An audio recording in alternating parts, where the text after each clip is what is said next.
A paz do Senhor Jesus Cristo a todos os irmãos e irmãs, boa noite a todos vocês que estão conosco, vocês que nos assistem. Que Deus abençoe vocês, continue a abençoar. Que culto maravilhoso de aniversário. Que culto maravilhoso de perceber a bênção de Deus e perceber que nós, como corpo de Cristo, conseguimos discernir. Deus está nesse lugar, para a glória do nome dEle e dEle somente, porque a Ele é que pertence toda a honra, toda a glória e todo o louvor. A presença de Deus nesse lugar não está vinculada a nós estarmos aqui, está vinculada a Ele ter dito que Ele sempre estaria conosco. E nós queremos nessa noite poder perceber a presença de Deus também através da sua palavra. Quero agradecer uma vez mais ao pastor Emanuel, os reverendos que possam ter me convidado para estar aqui com vocês. Pastor Neemias, é uma honra estar aqui diante do Senhor. O Senhor é uma inspiração para a minha vida e eu me sinto assim grato e honrado por poder estar aqui. Que Deus abençoe cada um de vocês. Queridos, são 72 anos de testemunho da palavra do Senhor, da existência e da grande e maravilhosa soberania da mão de Deus sobre esta igreja. Ao longo desses 3 dias, esses 3 mensagens, esses 2 dias, ouvindo as várias vezes em que o pastor Emanuel contou como a igreja foi fundada, como que aconteceu, eu fico com o meu coração inspirado e dizendo: Senhor, como é lindo ver o teu mover no meio do teu povo, como o Senhor faz a tua obra e como o Senhor estende e alarga o toldo da tua habitação para a direita, para a esquerda, nada impede a vontade do Senhor. Nós vimos ontem à noite, para aqueles que estavam conosco, o tema desse aniversário, 1 Coríntios capítulo 13, versículo 13, que está aí sendo projetado. Agora, pois, permanecem a fé, a esperança, o amor, estes 3, o maior destes é o amor. No sábado, à noite, nós falamos sobre a unidade da fé.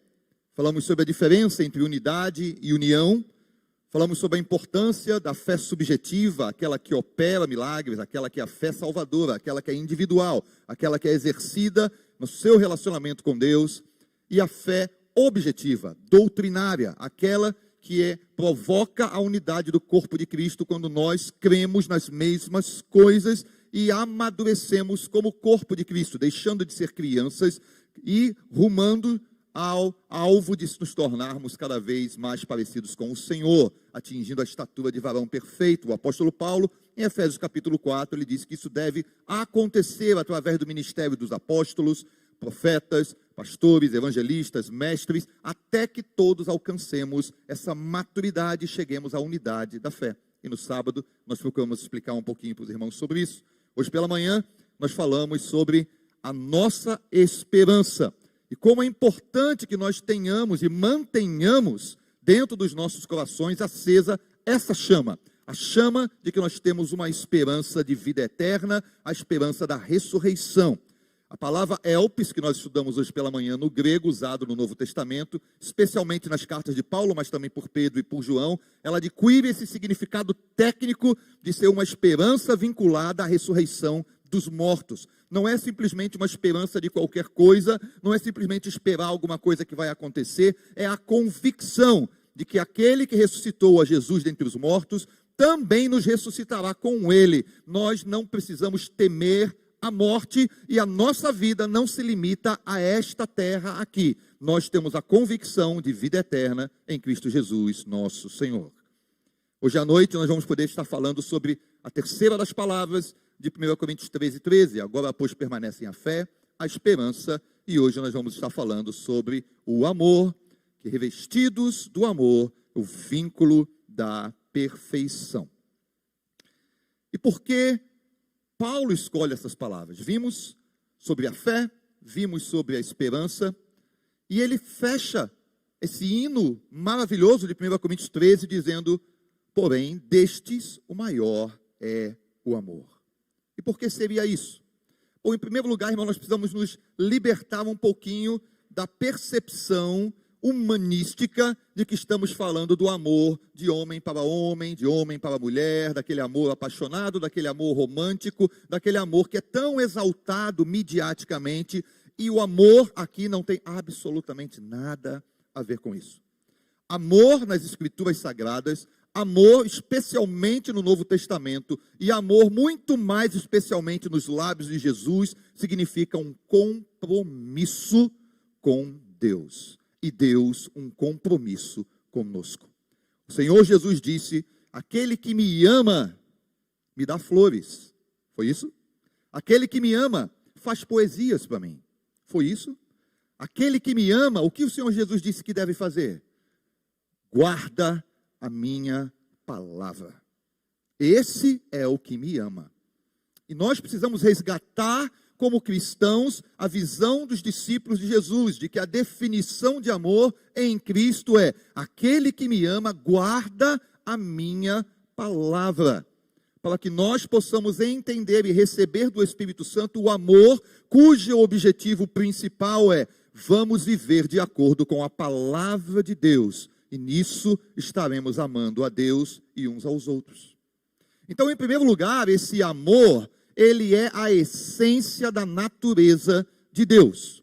É preciso compreendermos que quando falamos a palavra amor, volto a dizer, desvincule da sua mente as definições midiáticas de televisão, de novela, de rádio, de jornal. Fique com o que a palavra de Deus diz. O amor é a essência da natureza de Deus. Nas Sagradas Escrituras, inspiradas pelo Espírito Santo ao apóstolo João, ele dá 3 definições da essência e da natureza de Deus. Em seus escritos todos, por 3 vezes, João diz: Deus, ele é isso. Em primeiro lugar, lá em João capítulo 4, versículo 24, se os irmãos quiserem acompanhar ou escrever, em João 4, 24, o apóstolo João, no seu evangelho, ele diz: Deus é Espírito, e importa que os seus adoradores o adorem em espírito e em verdade. A nossa adoração a Deus não parte de um coração que está apaixonado por Jesus. Como é triste para mim, como pastor, ver quantas e quantas produções musicais têm sido feitas, tratando Jesus como se ele fosse um namorado, tratando Jesus como se ele fosse um coleguinha, tratando Jesus como se ele fosse um cara por quem, é lindo, é admirável, e parece que os compositores ou as compositoras estão justamente seguindo o modelo humanista que se infiltra nas igrejas, porque vende, e vende bem. Mas acontece que não é isso que a palavra de Deus diz. Deus não é o nosso namorado, Jesus não é um coleguinha. Deus, ele é Espírito, e nós precisamos adorá-lo em espírito e em verdade. E isso é uma das primeiras definições que João dá para Deus. Em segundo lugar, João vai dizer lá na sua primeira carta agora, não mais no Evangelho, mas na sua primeira carta, ele diz que Deus é luz. 1 João, no capítulo 1, no versículo 5, João diz: ora, a mensagem que temos da parte dele, e ouvimos e vos anunciamos, é esta: Deus é luz, e nele não há sombra nenhuma, treva nenhuma. Então, a segunda definição que o apóstolo João dá da natureza de Deus é que Deus é luz. Agora, atente, Deus não é uma luz. Ele não é um tipo de luz. Deus é luz, no sentido de que ele é plena e totalmente luz, sem nenhuma variação e sem nenhuma sombra. João está usando aqui uma linguagem que é do Novo Testamento, usada no combate às heresias que existiam, e que hoje, infelizmente, algumas pessoas ainda tentam propagar de alguma maneira, colocando Deus como se ele fosse uma mescla de bom e de mal, de yin e de yang, de positivo e de negativo, ele sendo o absoluto, aquele que é a soma de todas as coisas. Se Deus é perfeito e é a soma de tudo, então nele também tem que ter um pouco de escuridão. E esse tipo de mensagem que a igreja evangélica ainda não absorveu, graças a Deus e ao Espírito Santo, mas se infiltra no coração das pessoas do lado de fora, e elas começam a ter uma visão completamente errada. Deus não é a soma de todas as partes boas e ruins. Deus, ele é a origem de todo o universo. Ele criou tudo a partir de si mesmo e do nada. E Deus não tem necessidade de nada, porque em si mesmo ele é pleno e satisfeito consigo mesmo. Irmãos, Deus não tem necessidade da nossa adoração. Deus não tem necessidade de que nós o adoremos. Deus não é um velhinho de barba branca sentado no trono com a cara amarrada e que está ali esperando para ver se alguém falhou e satisfeito toda vez que alguém massageia o ego dele. Esse não é o nosso Deus. O nosso Deus é o Deus soberano, criador de todas as coisas, que criou o universo porque ele desejou e não porque ele precisava. Nem mesmo relacionalmente, que é uma outra heresia que tem se infiltrado, de que Deus queria se relacionar com alguém, que Deus queria ter comunhão com a criação, que Deus não queria estas coisas porque ele é pleno em totalidade, irmãos. E relacionalmente, Pai, Filho e Espírito Santo, um só Deus, se satisfazem mutuamente na sua existência perfeita. Nós precisamos resgatar esse tipo de coisa, porque, irmãos, mesmo que a gente não tenha consciência, gradativamente, essas mensagens vão passando e sendo infiltradas. E a gente perde de vista quem é o Deus que nós realmente adoramos. Em terceiro lugar, o apóstolo João, então, define que Deus que é Espírito e que Deus que é luz, esse Deus é amor. 1 João 4, 8. Aquele que não ama, não conhece a Deus, pois Deus é amor. E se nós conseguimos compreender que o João, que fala que Deus é Espírito, não está fazendo uma comparação de Deus com fantasminhas, que o João que fala que Deus é luz, não está fazendo a comparação de Deus com estrelas e sóis e lâmpadas e velas, esse João, quando diz que Deus é amor, não está fazendo a comparação de Deus com relacionamentos humanos. Ele está dizendo que a natureza essencial de Deus é esse amor, que é a fonte de toda e qualquer outra expressão de amor, porque Ele é o mais puro e perfeito amor. Quando Paulo diz agora, pois permanecem a fé, a esperança e o amor, a mente de Paulo está ali não em relacionamentos humanos de vamos nos amar, mas na essência da natureza de Deus que é amor, ser derramada sobre a igreja dele. Porque se nós cremos que somos habitados pelo Espírito Santo, e se nós cremos que o Espírito Santo é um com o Pai e com o Filho, e se nós cremos que Deus é amor, eu e você somos habitados pela natureza de amor de Deus. O Deus que é amor, e que me amou e te amou, e amou o mundo ao ponto de dar o seu Filho, Ele derrama o seu próprio Espírito sobre nós. Por isso Paulo pode dizer em Romanos, Deus prova o seu amor para conosco, pelo fato de Cristo Jesus ter morrido por nós, quando nós ainda éramos pecadores, inimigos de Deus. Deus não espera que a gente faça a paz com Ele, para então Ele derramar o amor sobre nós. Deus faz paz conosco em Cristo Jesus, e então Ele derrama esse amor sobre as nossas vidas. Não enxergue Deus como um velhinho bondoso. Deus é amor porque Ele nos deu o seu Filho. E esse é o amor que serve para nós de balizamento para a nossa própria referência amorosa. Deus não nos amou porque nós éramos gente boa. Deus nos amou porque Ele é amor. E essa definição, essa compreensão é que vai guiar e nortear os nossos passos como cristãos, assim como a Igreja Presbiteriana 12 de Agosto, ao longo desses 72 anos, não estava pregando o Evangelho, evangelizando e divulgando a palavra de Deus, na expectativa de encontrar gente boa. Porque não há um justo sequer. E porque quando Jesus foi abordado pelo jovem que disse assim, bom mestre, o próprio Senhor Jesus disse, por que está me chamando de bom? Bom tem um só que é Deus. Nós não vamos em busca de pessoas boas ou de pessoas justas. Nós anunciamos a palavra de Deus porque o Espírito do Senhor sabe quem são os seus eleitos. E o Espírito do Senhor, pela pregação do Evangelho, desperta a fé nos corações para crerem e para serem salvos. Em segundo lugar, o amor é a chave reveladora dos discípulos de Jesus. Se a natureza de Deus é que Deus é amor, este amor é a chave que abre a porta que revela Cristo para as pessoas. E aí, se você puder abrir comigo em João, o Evangelho, capítulo 13, versículos 34 e 35, o Senhor Jesus está discursando para os seus discípulos preparando-os para a sua partida, preparando-os para os últimos momentos.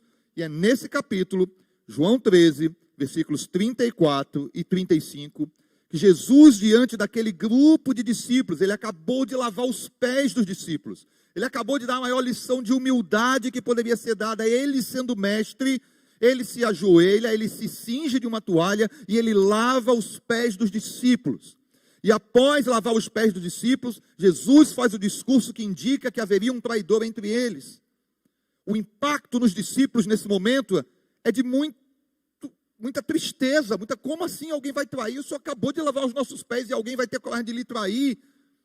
E então Jesus, ele introduz o seu novo mandamento. Assim que Judas sai, assim que Judas deixa o grupo, o Senhor Jesus chama os 11 que sobraram agora. Judas foi embora, e aí Jesus introduz para aqueles 11, os que ficaram, os que são verdadeiramente seus discípulos, esse discurso. Vamos ler desde o 31 até o 35. Quando Judas saiu, disse Jesus: agora foi glorificado o Filho do Homem, e Deus foi glorificado nele. Se Deus foi glorificado nele, também Deus o glorificará nele mesmo, e glorificá-lo-á imediatamente. Filhinhos, ainda por um pouco eu estou convosco. Buscar-me-eis, e o que eu disse aos judeus também agora vos digo a vós outros: para onde eu vou, vós não podereis ir. Consegue perceber o pesar, a nota de tristeza que começa a se introduzir no coração dos que estavam ali? E então Jesus arremata no versículo 34, dizendo: um novo mandamento eu vos dou, que vos ameis uns aos outros, assim como eu vos amei, que também vos ameis uns aos outros. Nisto conhecerão todos que sois os meus discípulos, se tiverdes amor uns pelos outros. Essa fala de Jesus é revolucionária, irmãos. Em primeiro lugar, é Jesus dizendo, no meio do momento de despedida triste: eu tenho um pedido para fazer para vocês antes de eu partir. Um novo mandamento eu vos dou. Agora nós precisamos entrar na mente judaica e entender que nós estamos diante de judeus para quem a palavra, a Torá, a palavra de Deus sagrada, contém os mandamentos de Deus. E eles têm que obedecer e cumprir esses mandamentos para poderem ser aceitos por Deus. E Jesus, que ao longo desses 3 anos e meio com ele, se revela como sendo o Filho amado do Pai, que foi transfigurado diante deles, a quem eles viram ser usados pelo Espírito com poder e autoridade até para ressuscitar mortos, curar leprosos e fazer todo tipo de milagres e toda boa obra. Esse Jesus vive e diz: eu estou indo embora, mas eu quero deixar um pedido para vocês. Eu tenho um novo mandamento. Um novo mandamento. Jesus, já são 636 mandamentos. O Senhor tem mais um para nós. E Jesus introduz esse novo mandamento dizendo: amem-se uns aos outros, assim como eu vos amei. E isso vai revelar para todos que vocês são os meus discípulos. O amor é a chave reveladora de que nós somos ou não discípulos de Cristo Jesus. A fala revolucionária está no fato de que não são milagres. Milagres vocês fizeram muitos, mas não são os milagres que vão revelar que vocês são meus discípulos. Não são templos suntuosos. O templo de Jerusalém levou 40 anos para ser construído pelo rei Herodes, e Jesus disse: não vai ficar pedra sobre pedra. Não são milagres, não são templos suntuosos, não é a sua maneira de falar, de vestir, de cultuar, que vai revelar a todos que vocês são meus discípulos. É o amor que vai revelar. É o amor que vai mostrar para todo mundo, e todos que conhecerem, que somos discípulos do Senhor Jesus. Mas a revolução dessa fala de Jesus vai mais além ainda. Vai no fato de que toda pessoa, todo judeu bem estudado, bem versado, que andou com o Senhor Jesus, e até mesmo hoje em dia já se tornou lugar comum, já se tornou conhecimento comum, vai se lembrar assim: mas espera aí, certa feita perguntaram a Jesus qual é o maior dos mandamentos. E qual foi a resposta que Jesus deu?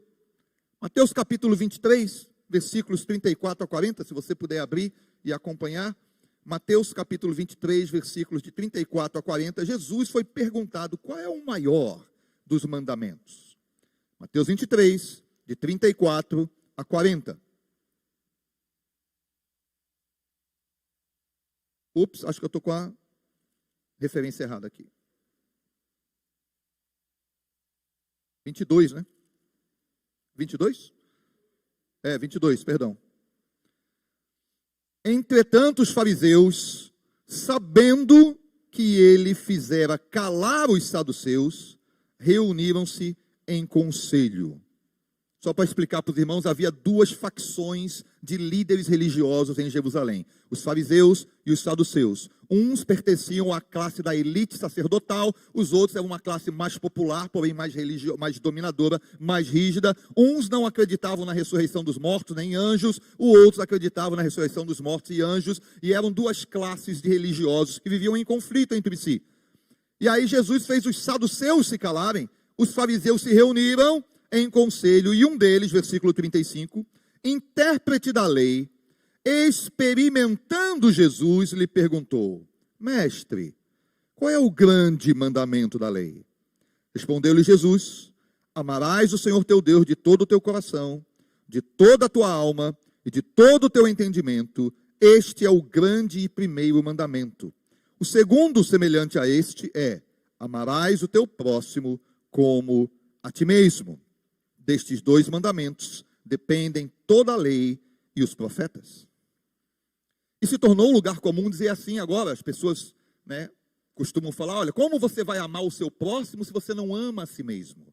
Primeiro você tem que amar a si mesmo, tem que amar a si, tem que gostar de si mesmo, para então você poder amar o próximo. É novamente o cuidado que a igreja precisa tomar do humanismo que se infiltra e diz para você assim: olha, ame-se primeiro. Vá se cuidar, vá se amar, vá gostar de si, para depois você amar o próximo. Se vocês lembrarem agora, a fala de Jesus em João capítulo 13, com os seus discípulos, os 11, Judas saiu, ficavam os 11, aqueles que estavam com ele, Jesus disse: um novo mandamento eu vos dou, que vocês se amem uns aos outros, assim como eu vos amei. E aí é onde está a chave reveladora. Jesus não pede para que a gente ame o outro como eu amo a mim mesmo. Embora esse versículo esteja na lei, esteja no Velho Testamento, esteja lá, e Jesus disse que a lei e os profetas dependem disso. Irmãos, sob a graça de Cristo Jesus, nas operações maravilhosas do Espírito Santo, o mandamento que nos resta e que nos sobra e que nos é dado é: não é para amar o outro como a ti mesmo, é para amar o outro como Cristo te amou, como Cristo me amou. Esse é o novo mandamento. Amai-vos uns aos outros, assim como eu vos amei. E como foi que Jesus nos amou? Jesus nos amou amando primeiro a Ele mesmo. Amarás o teu próximo como a ti mesmo. Jesus nos amou amando-nos acima de si mesmo, porque Ele se entregou totalmente por nós. Ele foi fiel ao Pai em todas as coisas, mas nos amou ao ponto de morrer morte de cruz por nós.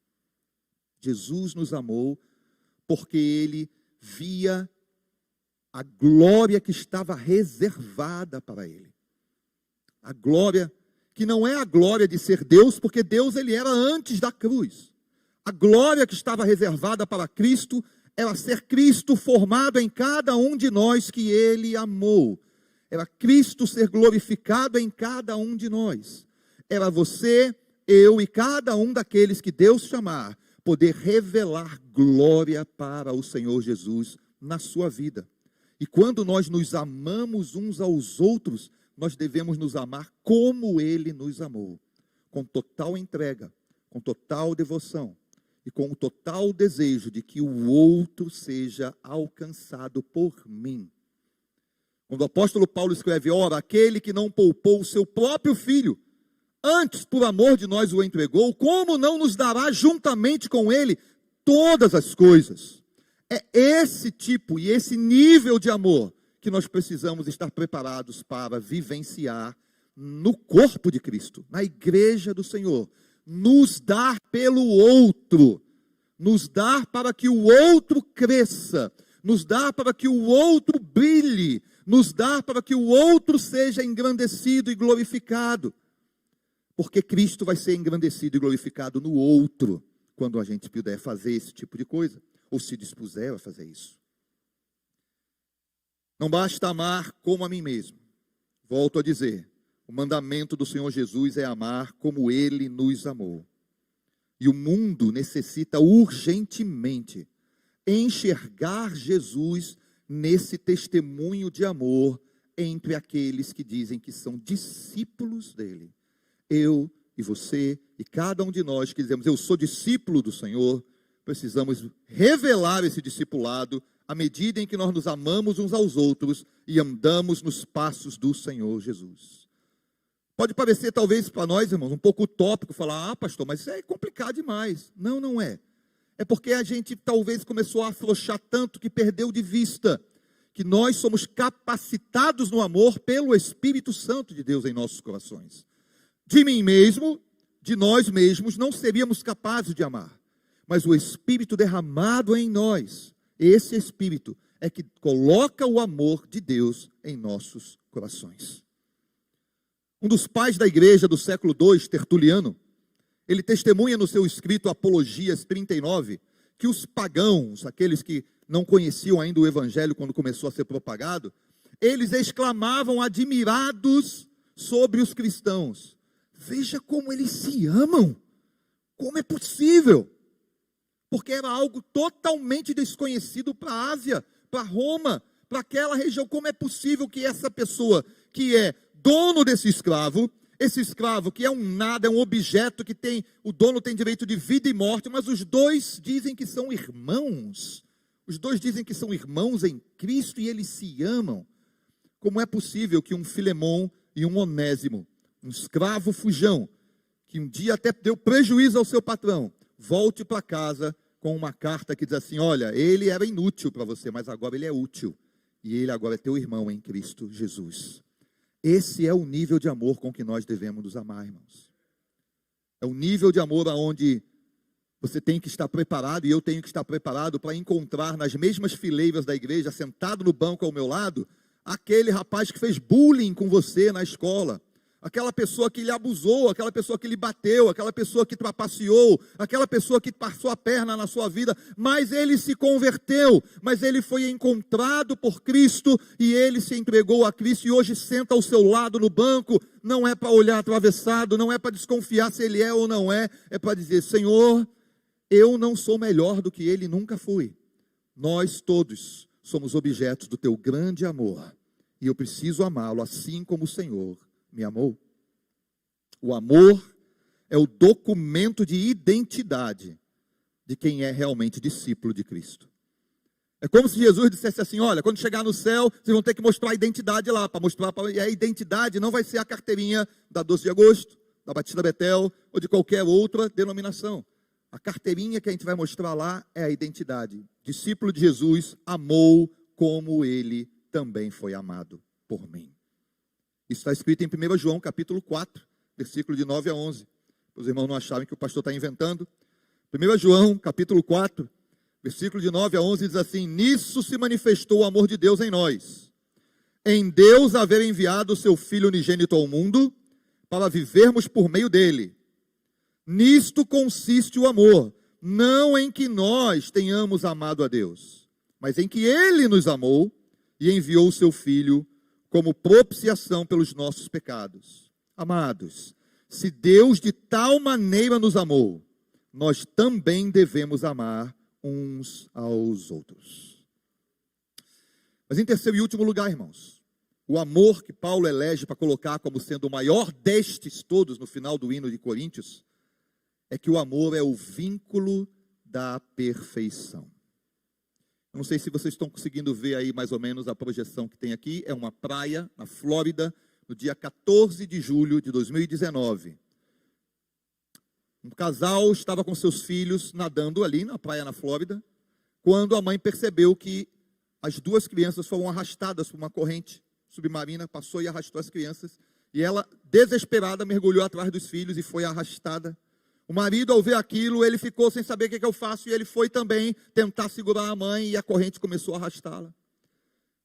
E então, todas as pessoas que estavam na praia, 80 pessoas, fizeram uma corrente humana, e entraram mar adentro para resgatar aquelas pessoas. Todas, as 80 pessoas, ficaram ali, a foto foi tirada de helicóptero, estão ali na beira da praia, alguns dando o braço para outro, dando o braço para o outro, dando o braço para o outro, e foram entrando, e foram entrando, e foram entrando, e o mar puxando, até conseguirem resgatar. E quando depois veio a reportagem, e o repórter foi perguntar lá para o homem que deu a origem, a coisa toda, que falou assim, gente, vamos fazer uma corrente, vamos aqui. Quando foram perguntar, falou, como você teve essa ideia? E ele falou, porque eu disse a mim mesmo, hoje ninguém vai morrer aqui nessa praia. Hoje nós vamos nos dar as mãos e vamos salvar essa vida, não vamos deixar ninguém morrer. E eles foram lá e salvaram aquelas pessoas. Mas sabe por que isso foi possível? Porque ninguém rompeu a corrente. Bastava uma pessoa dizer assim, eu não aguento mais, eu não estou afim, não, isso não é para mim, rompesse a corrente, todos teriam sido arrastados, todos que estavam lá depois. Porque nenhuma corrente é maior e mais forte do que o seu elo mais fraco. Você pode comprar a corrente mais forte, mais poderosa que você tiver. O elozinho dela mais fraco é o ponto aonde ela rompe. E é por isso, irmãos, que nós não podemos confiar na nossa força pessoal. Eu sou crente há muitos anos. Eu jamais vou deixar Jesus. Eu estou aqui. Amém. Mas você já parou para dar atenção àquele que não é crente há tantos anos assim? Aquele que está na dúvida, aquele que está fraquejando, aquele irmão que deixou de comparecer aos cultos, aquela irmã que parou de vir, aquele que vinha nas reuniões de oração e não apareceu mais, aquela pessoa, aquele jovem que costumava frequentar e participar e estar junto ali, e de repente ele começou a desaparecer, e começou a fugir, e começou a não querer. Ali é o elo fraco. É ali que nós temos que ir resgatar e dizer assim, vamos fazer uma corrente aqui, pastor dá o braço para outro pastor, que dá o braço para outro pastor, que dá o braço para o presbítero, que dá o braço para o diácono, que dá o braço para o outro irmão, e vamos alcançar quem quer que seja, mas na nossa vigília, ninguém vai perecer hoje aqui. Nós vamos resgatar essa pessoa aonde ela estiver. Esse é o vínculo. Vínculo significa elo, e o amor é esse vínculo da perfeição. Está lá em Colossenses capítulo 3, versículos de 12 a 14. Colossenses 3, de 12 a 14. Revesti-vos, pois, como eleitos de Deus. Vocês são os eleitos de Deus? Revesti-vos, então, como eleitos de Deus, santos e amados, de ternos afetos de misericórdia, de bondade, de humildade, de mansidão, de longanimidade, suportai-vos uns aos outros, perdoai-vos mutuamente, caso alguém tenha motivo de queixa contra o outro, assim como o Senhor vos perdoou, assim também perdoai vós. Acima de tudo isto, porém, esteja o amor, que é o vínculo da perfeição. O amor une e consolida todas essas outras virtudes citadas anteriormente.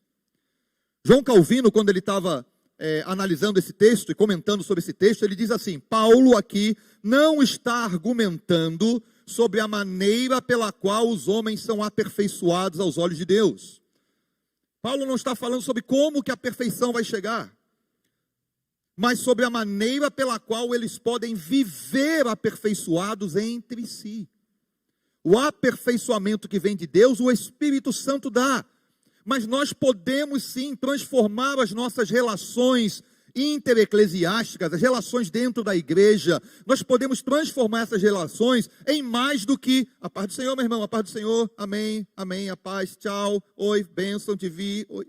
Transformarmos realmente numa família de Deus, onde um cuida do outro, aonde um zela pelo outro, aonde um presta atenção, cadê o outro que sentava aqui do meu lado, eu não estou vendo, já faz 3 cultos que não aparece, aonde está, aonde foi, eu vou lá, eu vou buscar, porque na minha vigília, sob a minha vigília, ninguém se perderá nessa noite. Me dá o braço e vamos lá buscar quem se afastou, quem as correntes levaram, quem muitas vezes foram arrastados pelas águas do mundo, das filosofias. Quantos e quantos jovens ingressam nas universidades para ter suas cabeças viradas do avesso e precisam desesperadamente de alguém que sente com eles e fala assim, vamos conversar sobre isso. O que foi que você aprendeu lá? O que foi que o professor falou? O que foi que você teve na aula de sociologia, de filosofia, de antropologia? Vamos conversar sobre isso. Vamos falar sobre isso, vamos falar à luz da Escritura, vamos falar à luz do conhecimento, ao invés de simplesmente acenarmos enquanto as correntes vão levando a pessoa mar adentro e a gente diz, que pena, se perdeu. Não, o amor é o vínculo. Dê um ao braço ao outro e vamos segurar esse elo e vamos manter essa busca uns pelos outros. Irmãos, o amor ele une todas as outras virtudes, porque justiça sem amor pode se transformar em algo frio e desumano. Eu quero justiça. Quantas vezes, e uma certa feita eu preguei lá na igreja sobre esse assunto, como é que a gente sempre, Senhor, faça justiça. O Senhor é um Deus justo. Quero que o Senhor faça justiça. Aí Deus pergunta, para você também? Não, Senhor, para mim misericórdia. Para mim misericórdia, para mim graça, mas para o outro, aquele irmão que me feriu, aquela pessoa que me desacatou, quero a sua justiça. A gente quer justiça para o outro, mas quer misericórdia para nós. Não convém que seja assim, irmãos. Nós devemos pedir graça e sempre graça, ou graça sobre todos e misericórdia sobre todos, porque a justiça de Deus já foi colocada sobre um. Cristo Jesus tomou sobre si a justiça de Deus que seria sobre nós, para a condenação do nosso pecado. Conhecimento sem amor pode se tornar arrogância, altivez. Até o autossacrifício sem amor pode se tornar apenas autoglorificação. Rapaz, você viu aí como é que eu me dediquei? Viu como eu me entreguei de cabeça? Vocês perceberam como eu vou lá fazer pelos pobres, vou lá me doar pelas pessoas, e isso às vezes é só autoglorificação. Até mesmo a fé sem amor pode se tornar fanatismo. A fé está no início da caminhada cristã, irmãos. Todos nós começamos porque um dia cremos. Mas hoje pela manhã a gente aprendeu aonde a gente termina. Na fé começamos a caminhada. Mas a gente termina onde? A gente termina na esperança da ressurreição. A fé é o início. A ressurreição é o final que nós aguardamos. E quem é o elo que faz a ligação entre a fé e a esperança? É o amor. É o amor que faz essa conexão. É o amor que liga essas duas coisas. Fé e esperança. Mas é o amor que liga o passado, onde nós começamos, com o futuro que nós esperamos. Um dia essa igreja foi fundada pela fé, a convicção de que Deus iria dar o crescimento, que Deus iria fazer com que ela prosperasse, que Deus iria levá-la adiante. Esta fé ficou lá atrás como fundamento sólido dessa igreja. Existe nessa igreja a esperança da ressurreição dos mortos, senão nós não estaríamos aqui. O Senhor virá buscar a sua igreja, vencendo, vem Jesus. Nós cantamos aqui.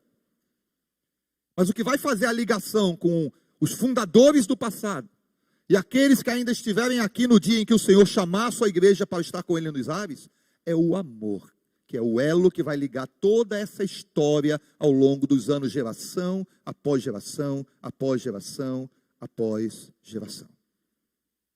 Essa fé, essa esperança e esse amor que é o vínculo da perfeição, nós somos chamados a permanecer neles, a viver neles, a realmente nos amar como Cristo nos amou. Ele é o modelo, Ele é a fonte, e Ele é que faz sobre nós todo o suprimento necessário. Quando você disser para si mesmo, pastor, eu não consigo amar aquela pessoa, pergunte-se a si mesmo, como foi que Jesus conseguiu amar você? Como foi que Jesus conseguiu amar a mim? E talvez isso abra uma perspectiva para você e para mim, de que não precisa haver no outro algo que se ame, precisa haver em mim o desejo de amar como Cristo me amou. Porque como eu falei no sábado à noite, falei hoje pela manhã e falo agora, mais importante do que os nossos gostos e opiniões pessoais é Cristo em nós, a esperança da glória. A fé, a esperança estão unidas pelo amor. E em nisso, nestas coisas, Cristo será glorificado. Na igreja, 12 de agosto, no aniversário de 71 anos, de 72 anos, de 73 anos, de 75 anos, de 80 anos, até que ele venha, até que ele diga: servos bons e fiéis, entrem para o gozo do teu Senhor. Que assim seja e que nós possamos ter na memória, para o próximo ano, quando for 73 anos de igreja, você possa dizer assim: foi o amor que nos trouxe até aqui. Lá nós estamos em 72 hoje. Ano que vem, quando for celebrar 73 e Cristo ainda não tiver voltado, caso não tenha aparecido na glória e resgatado os seus santos, que você possa olhar um para o outro e dizer assim: sabe por que eu estou aqui hoje? Porque o amor me manteve ligado nessa igreja. Deus abençoe. Paz do Senhor. Feliz aniversário para todos vocês.